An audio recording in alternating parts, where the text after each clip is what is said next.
It's working on it. It's doing something. We are live.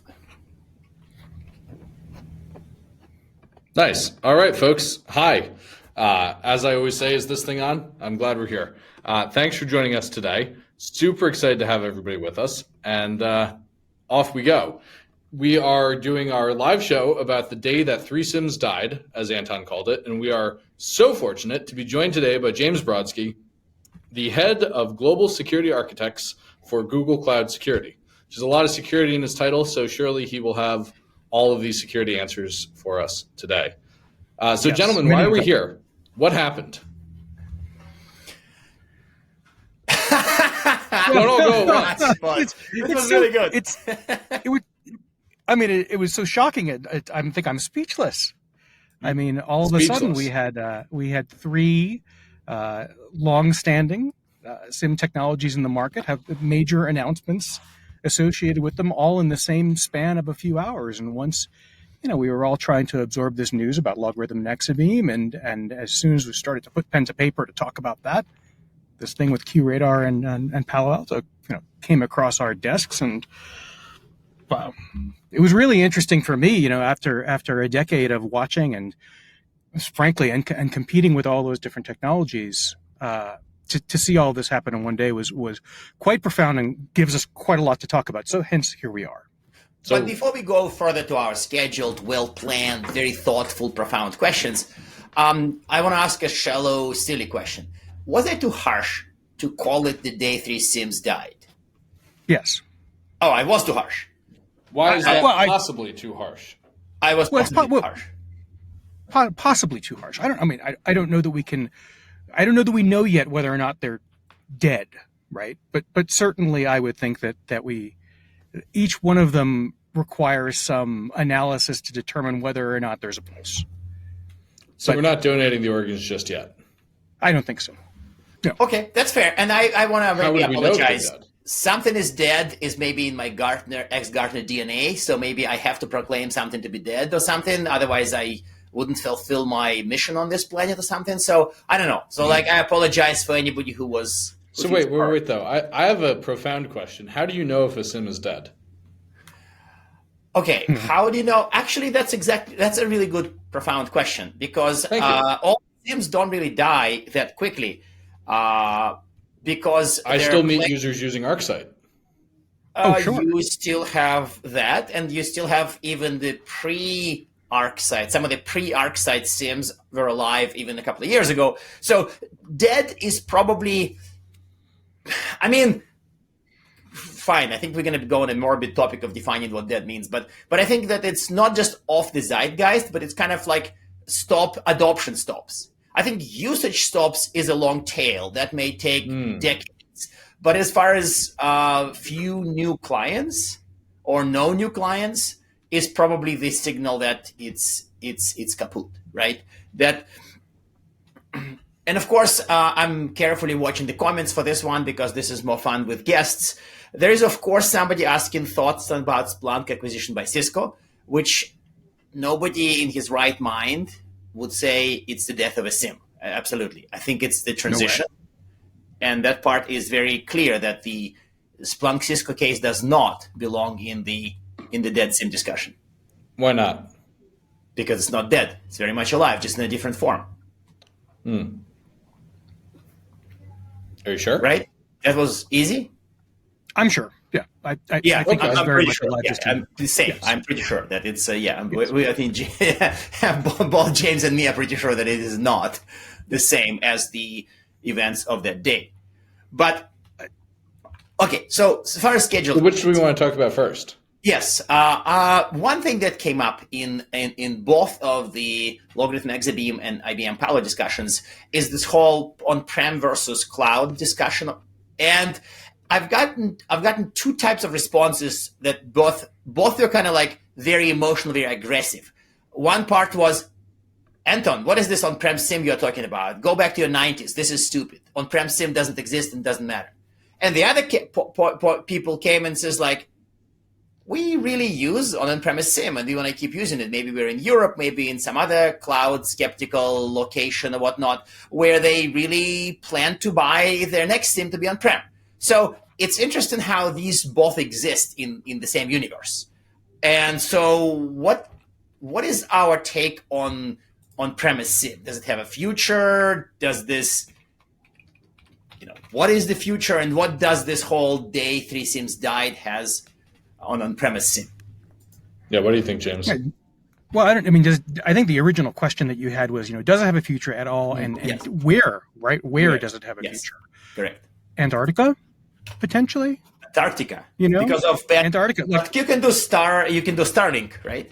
SIEM over Starlink. yeah, well, I suppose I just don't know, how much data you're going to be able to get into it over Starlink. And I have an Antarctica story related to all of this if we wanted to talk about it. But I think, unless it's becoming harder and harder to say I want to embrace my on-prem SIEM, right? Unless I've got huge budgets, huge engineering chops, it's really difficult in 2024 to say I'm going to run my on-prem SIEM just as effectively as a cloud one. There's just it's too much. There's a lot of hardware. There's a lot of the software, the maintenance, the upgrades. It just, everybody knows this, right? But it just doesn't move as fast as cloud. I've been here at Google for 5 months, and I have seen us roll out feature after feature after feature, meaningful features weekly in public preview and private preview and in GA. And it's like, how would you do that with an on-prem model? It doesn't work that way. But I will say, just because I want to have both sides of the coin, I also know of customers, a few, maybe 5-10%,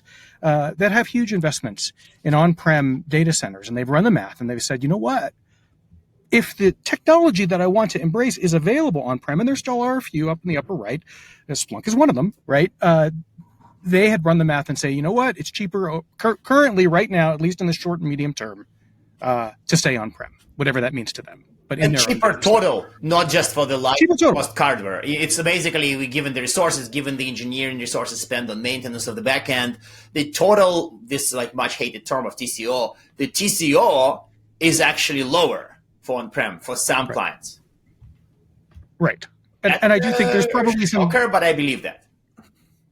There's probably some data residency occasionally that's okay, well, can I run my on-prem? Do you have your cloud service in the areas of the world where I need it to run? And if no, then maybe a certain portion of your SIEM estate ends up being on-prem. Something like that. Somebody in the comments brought up the 3-letter agencies and other people with requirements. Yeah. Those two. Yeah, but my original scenario was not the people with large resources or people with the need to air gap, but people who just passionately hate cloud.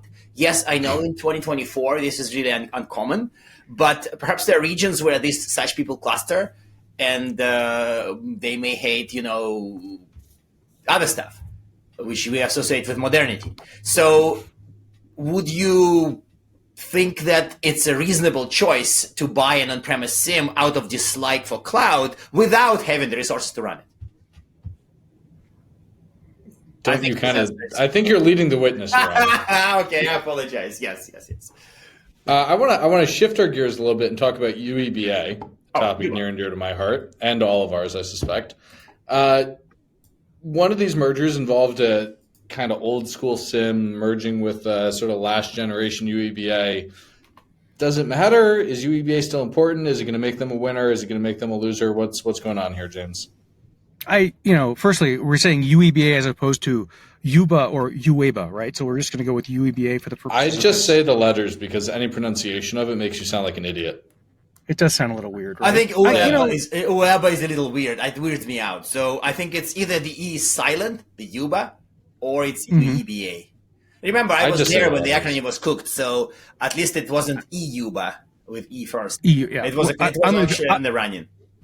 I'll just go with UEBA just to keep out of trouble. So the first question is, 2014, 15, 16, 17, lots of noise about this, right? And the question is like, now we're 2024 and the technologies that were strong with UBA, Exabeam, Securonics, Castida at the time, That's right? it. Right. did they win? Right? Are we now all running Exabeam, Securonix, and Splunk UBA, which is what Caspita eventually became? And the answer is no, right? But that again, I still think this is an important technology. Sometimes you really need this. I saw a very interesting resurgence and an interest in this technology around COVID time. And it was, hey, I really need to, I'm suddenly very, very concerned about insider threat.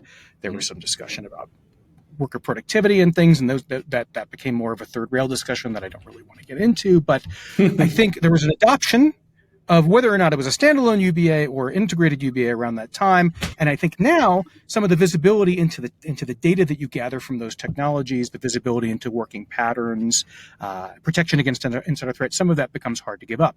There's also some certain jurisdictions out there and governments that are requiring some form of UEBA.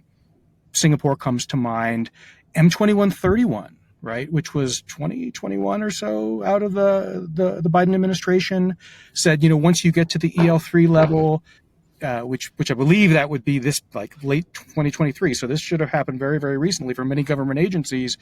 And this was all a response to the SolarWinds thing. Like they specifically said, you really should be running a UBA technology.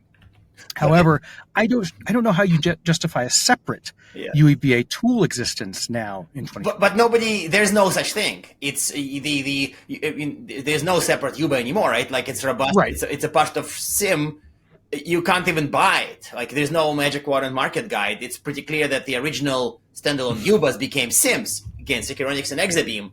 But ultimately, the side point to this that I wanted to make is that the robust UEBA of Exabeam did not make it an automatic winner of all SIEM battles because ML. Like, it's a useful feature, it's a useful capability, but it did not arm them to be an automatic winner of all battles. Can I ask something?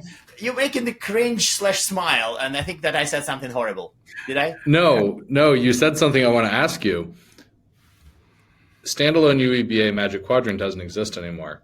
Was it a mistake to introduce such a thing in the first place?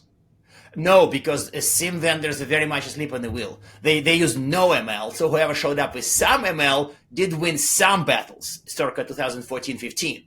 So, but shouldn't they have just been in the SIEM quadrant back then? Yes, they should have been in the SIEM quadrant, but they weren't. So why do we have a separate UEBA thing?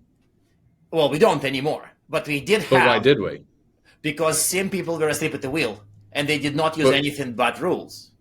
And new vendors launched, and they didn't fit a SIEM MQ by many criteria. And it was very clear to us at Gartner that the cluster is forming. Like, remember, the market is lots of dots that somebody turns a crayon around and says, market. Sure. And it was very much happening. It was very clear that the UBAs, they were at the time maybe half a dozen vendors. Some names are forgotten, some that we just mentioned. But none of them, two of them, Securonix and Exabeam, became robust SIEMs. And of course, Securonix now decided to merge with the SIEM vendor they were supposed to beat originally, which is the paradox of this merger, right? Exabeam, right? Yes, Exabeam is supposed to be better because ML, but 10 years pass and... Don't get me started on my whole ML thing. This is which is probably a separate podcast, but it's very clear from practice that ML did not make them. ML did not save them. ML did not make them automatic winner of all future SIEM battles. And moreover, I'm shocked. If you send me to 2016 and have me edit my own Gartner paper of 2016, I probably said something that ML would increase in importance over time. But I probably never said, don't do rules. Rules are stupid. Because that would be stupid even back then, during the sort of romantic love of ML being very strong. Okay, so James, another question for you. What's the future of SOAR got to do with us? Ooh. There's no longer a Magic Quadrant for UEBA. I haven't seen a SOAR buying guide in a while. What's the future of SOAR look like for these three vendors that maybe or maybe didn't die? I'm not a huge fan of SOAR being separate at all. I mean, this at this point, again, 2024, right? This has to be an integrated part. Go into the MQ, and I didn't even need AI to do this. I was able to use Word, just like find and replace. The word SOAR shows up 43 times in this year's MQ for SIEM. So I would take that to mean that this is supposed to be integrated. The MQ criteria this year is well said. You have to have 2 out of the 3 capabilities to be even included in the MQ, right? One was UEBA, one was TIP, and one was SOAR. And here at Google, like, we don't even really let you buy a SIEM and a SOAR separately anymore. It just works, right? And this is nice because you can't use what you don't have. So the fact that SOAR is in there, and in my mind, solves so many important problems once you get to a certain maturity level with SIEM. I'm reminded of a blog that Anton wrote in 2019, which I couldn't even find. And the blog is mentioned without prompting. Right. I thought I know. I thought that the internet didn't forget anything, but not all of Anton's wonderful prose has been stored in the internet for. It would actually for exceed the storage of the internet. It would exceed the storage of the internet, but we're a cloud company and we have a lot of storage available. Anyway, Anton, do you know about the blog I'm about to tell you about? It involves doors. Yes, it's very short. 2 doors to SOAR. That's right. The two doors to SOAR. I thought it was 2 paths to SOAR, but it was actually 2 doors to SOAR. It was 2 doors to SOAR. Yeah, it was good, right? So, but the sexy part of SOAR is the O and the A, right? But the most useful part to me is the C, which doesn't show up in the acronym. It's the case management, right? So it's take this really important detection and allow me to work it properly as a case. You can't do that with just basic SIEM, right? Or across many entities that have the same detection. It's the same thing, or stitch it together and make an incident. Then the automation, like there's a semi-automatic automation that happens. It goes out and it gets data and puts that into the events that I'm working to give me the context that I have. I don't want to, I can go off on this for a while, but I would ask you, like, which of the 3 SIEMs that were affected last week, we decided that they're not dead, which ones were significant players in the SOAR market? This is actually a really good one because I think that in the Exabeam logarithm merger, let's use the graceful term here, to the best of my knowledge, and I'm not in the business of judging vendors anymore, so I'm going to put a lot of hedge into my none of them had the market leading standalone SOAR. Both of them had SOAR capabilities to whatever extent. Again, not my job anymore. But the IBM Palo case, SOAR is somewhere in the picture, but I don't exactly know. I actually, funny enough, according to some news sources, resilient SOAR came with Curator, and according to others, it didn't. So I have no idea actually what happened. So somebody, hopefully from the audience, would correct me. But it is this, I fear for success of these ventures because of lack of SOAR. Of course, Palo Alto has a great SOAR. Very much so. Market leader, very robust SOAR, which I would recommend back in the Gartner days quite a lot. So what else hides in this story? What's that, Anton? Whereas SOAR hides in the story. Maybe we should give advice. Maybe we should give unsolicited advice to the LogBeam crew to acquire one of the 2 remaining standalone SOARs. What do we have? We have Torque and we have Tines, right?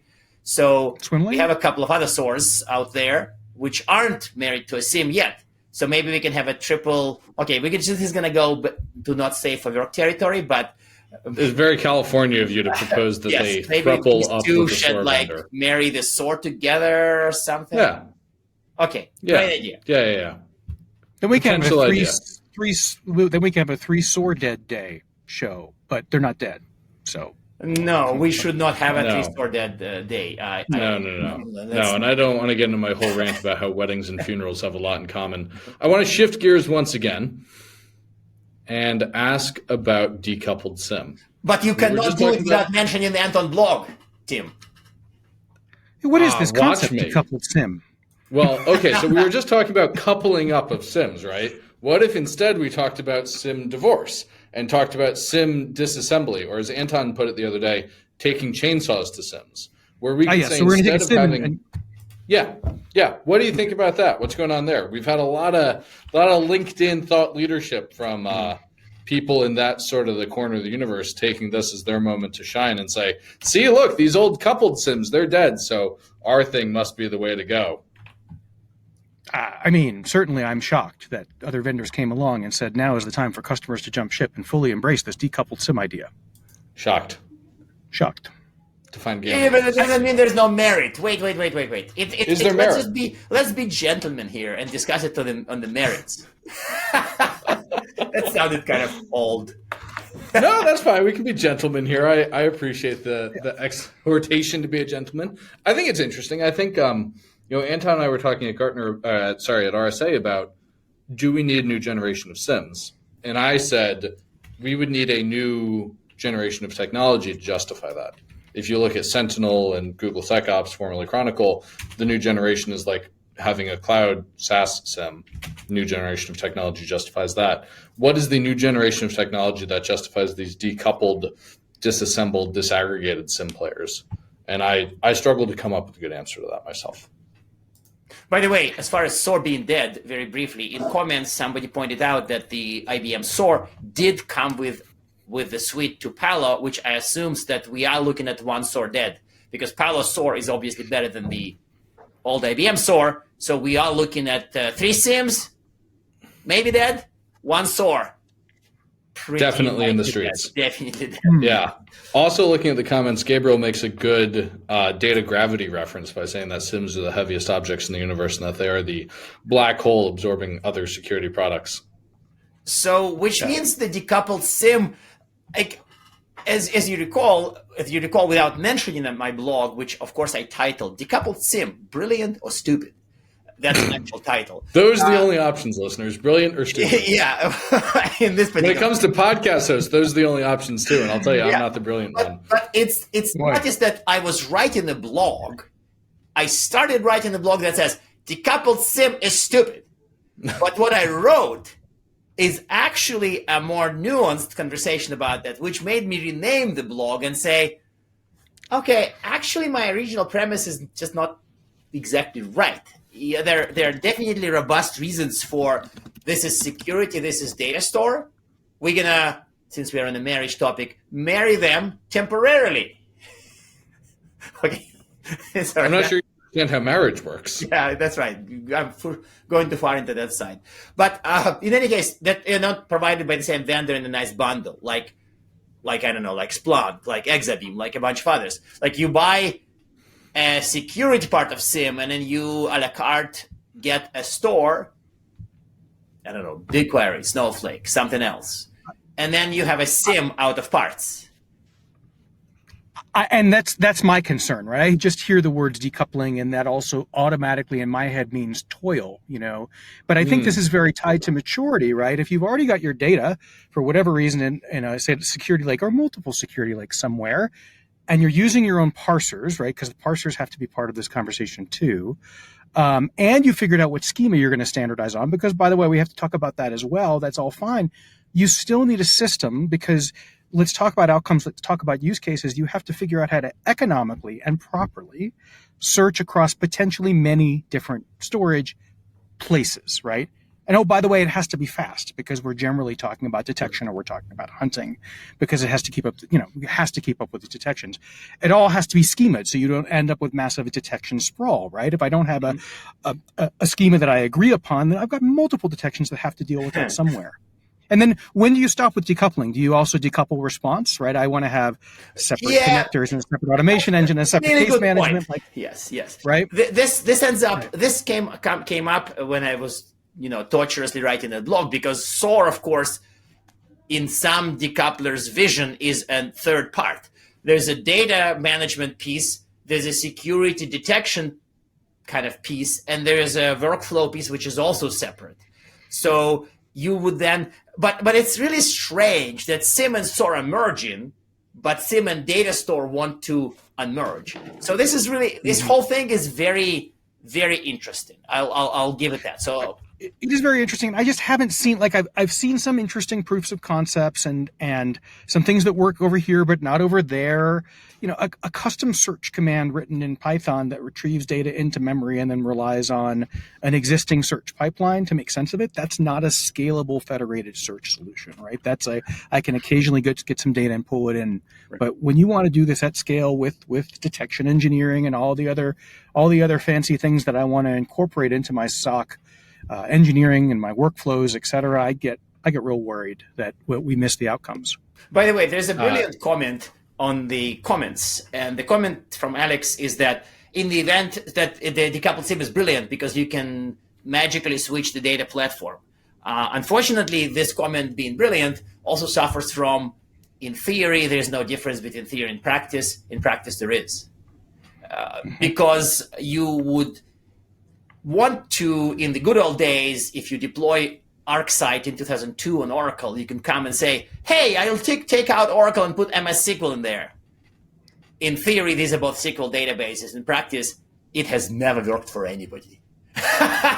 So like a demonic laughter at this point. I don't have the demonic laughter. So I think it's a great idea, but I also don't see how it can ever work for anybody. Alex also makes the point that freedom is a tremendous asset, which might be a comment about data lakes, might be a comment about marriage. But Alex, I will point out for people listening along, is a PM at Anvil Logic. So there may be a place that these opinions are coming from. No, but it's also a very, I think that the Anvil Logic is a good example to bring up, where this model is clearly working for them.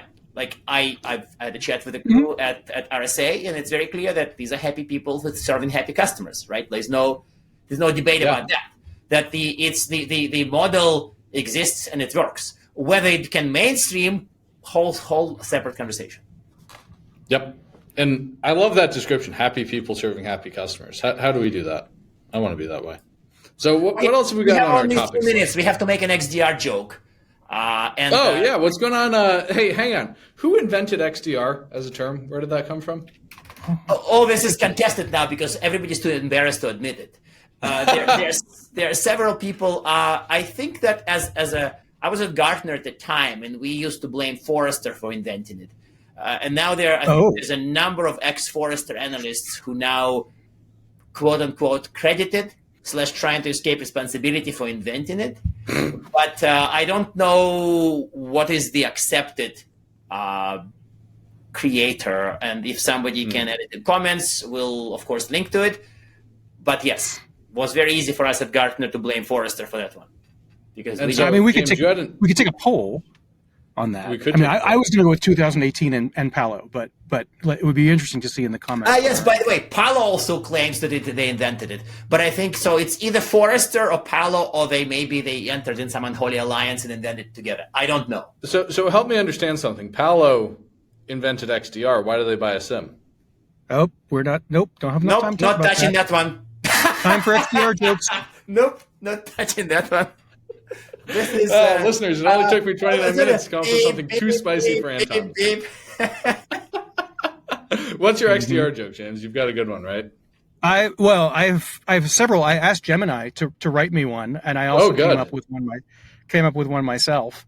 One of them now, based on this, is too spicy so I'm not going to tell it. One is an endpoint solution walks into a bar. There's no response. That's a good one, actually. Right? It's very good. The other one I had was, why don't XDR solutions get invited to parties? Why is that? Anybody? They're always sniffing around for suspicious activities and blocking all the fun. That's too graceful. Which one of those two was written by AI and which one was written by me? The second one's AI. The second one is absolutely. I think so. Yeah. Yes. Yeah. Yes. Yeah, that's terrible. That's terrible. So aside from AI still can't make me laugh, what else have we learned here today? Have we learned anything? The jury's still out on the fate of all three SIEM vendors. So it is. It was too early to say they died. We can't call it time of death. It was too early to say they died. They're definitely unlikely success scenarios for some of them. I think this is a watch this space, right? If I'm devoted to QRadar or Exabeam or Logarithm, I'm going to use this as a catalyst a little bit. Poke my head up, look around, but I want to focus on the basics, right? What am I defending? Who am I defending it from? How often? What's the risk? Then it's what data do I need and what context do I need, rather than like worrying about what data, where the data is and how to get it and where I'm going to put it. It's what outcomes am I looking for? And then I'm going to worry about concepts like decoupling and should I leave it where it is or should I bring it to a centralized place, etc. Like, by the way, to close this, as another way to close it, there are a lot of reasonably interesting takes. Some of the most fun takes on this, of course, came from my favorite Forrester analyst, Ali Mellon. She has two blogs on both acquisitions, so we'll link to them in the show notes. But I think that if you want to read one thing, well, in this case, two things, I suggest you go read her blogs on that, because this is the biggest insight on the... Oh, I sound like an ad for Forrester. What the hell, Anton? Somebody stop. Yeah, Anton, are you feeling okay? We're getting some spicy comments on the live stream. Somebody writes, a vendor had to buy customers to be included in the Gartner MQ. That's a scenario is somewhat logical, because the MQ has a cutoff by number of customers and by revenue. So it is very possible to buy somebody with customers and then count customers as yours. So this is a very legitimate technique for if you have money to increase your presence, in this case, in the SIEM market. So that is very, very likely true. There's a claim that that's what happened. Yeah. And somebody else says, if you don't have something, you invent something else to hype over your shortcomings. Maybe that's why there's a PM running a podcast. Right. I mean, and I'm a little worried about this too, because aren't there some, for example, some QRadar customers that are happy with what they've got in terms of their cloud solution, and then suddenly overnight it's like, well, guess what? This is now going to become something else. I mean, this is like that day in 1983 when my father overnight replaced our Sony Betamax with a VHS. Like, it's okay, but man, like the Betamax had a sharper picture and a way more elegant interface. And I don't know. It gave me nightmares about that. So the thing that starts with X is actually the VHS and QRadar was the Betamax? I mean, the Q... Yeah. I lost my analogy, honestly. Okay, and this is like two 80s. I think we only allow 90s analogies on the so we've got DVD and Laserdisc. Yes, that's right. So, with time to close, we are past the time, and our audience usually like to be under 30, right? We do. James, I have to ask you our traditional closing questions. One, if you were somebody using one of these three SIEMs, what would you do? And two, do you have recommended reading other than Ali or Anton's blog? Oh, and tricked you. Sure. So I did try to cover that a little bit earlier, right? So if you are a customer of one of these three SIEMs, I'm using that as a catalyst. I'm going to pop my head up. I'm going to start to look around and see whether or not now it's time for me to be looking at a slightly different technology, just because I think the future of the three that we're talking about today is at best murky, right? Yes. However, in terms of what to read, obviously anything that Anton writes and Ali writes, great. I was enjoying a thread by Jason Kierstad on LinkedIn, specifically diving into a lot of the concerns about parsers and whether or not OCSF is has a place here, et cetera. So and that comment thread went on for miles, it seemed. So that would be a good thing to take a glance at on this subject. Perfect. Okay. Lovely. Listeners, thank you for joining us live. Thank you for all the live stream comments. It's really been a pleasure to have people keeping us honest about who's got what in real time. James, thank you for joining us on this somewhat experimental quest. And Anton, I'm glad XDR is not your fault. Oh, no. Please no. I was originally indeed. Please no, Camp. All right. Well, on that note, we'll see you next time. Thank you, everyone. Bye-bye. So I got to run, but it's not streaming, but it's uploading. Check who is behind.